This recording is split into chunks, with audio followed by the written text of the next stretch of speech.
पर बैठो, क्योंकि मनुष्य जन्म केवल मान्यताओं पे नहीं टिका है, अनुभव पे है। हम मान्यताओं पे नहीं देखते, हम अनुभव पे देखते हैं। हम तो ऐसा करे बड़ा आनंद में रहेगा, वो आनंद है नहीं तो हम नहीं मानेंगे। पहले हम आनंद का अनुभव करें तब बात बनेगी।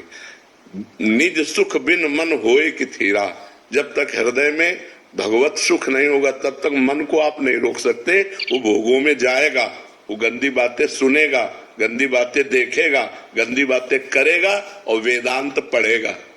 ये भी बात समझ लो, वेदांत की बातें करेगा, ज्ञान की बातें करेगा और विश्राम भोगों में मानेगा।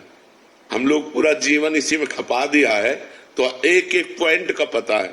जैसे लोग कहते हैं ना, हम इस पे पीएचडी किए, हम इस पे पीएचडी किए, तो हम मन पे पीएचडी किए। कई बार बताया है, क्योंकि बचपन से इसी मन को पढ़ते चले आए हैं और अभी तक उसी को पढ़ रहे हैं।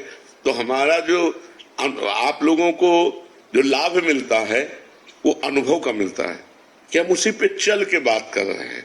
कोई पढ़ी लिखी बात नहीं, जो पढ़ी लिखी है उसी को अनुभव करके और वही कह रहे हैं। अगर आप शुरू कर दो भगवान का नाम जप करना, सब ठीक हो जाएगा।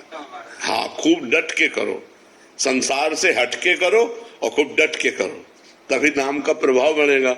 अच्छा, मटकी में 2-4 छेद हो और आप चुल्लू चुल्लू भरते जाओ, कभी भरेगी क्या? छेद बंद करो। जो पाप आचरण है, जो गंदी बातें हैं, जो संसार का आकर्षण है, उनको हम अगर बंद कर दें और थोड़ा थोड़ा भी अगर डालते रहे, एक एक बूंद, तो घड़ा भर जाएगा। ऐसे हमारी पहले गंदी बातें बंद होनी चाहिए, हमारे जीवन में कोई गंदगी नहीं होनी चाहिए, शास्त्र के अनुसार हमारा जीवन होना चाहिए। फिर जो हम भजन कर रहे हैं वो हमारा एकत्रित होता जाएगा, वो घड़ा भर जाएगा। और जब भजन का घड़ा भरेगा तो परमात्मा साक्षात्कार उसका फल है, सीधा फल है भगवान का साक्षात्कार। वही भगवान आत्मा है, वही परमात्मा है। आत्मा और परमात्मा में इतना थोड़ी अंतर है, वही है, वही परमात्मा है, वही आत्मा है। भक्त जिसे भगवान कहते हैं, ज्ञानी उसे आत्मा ब्रह्म कहते हैं, योगी जन उसे परमात्मा कहते हैं। अपने अपने भाव से उसे पुकारते हैं, तो एक ही, दो थोड़ी है।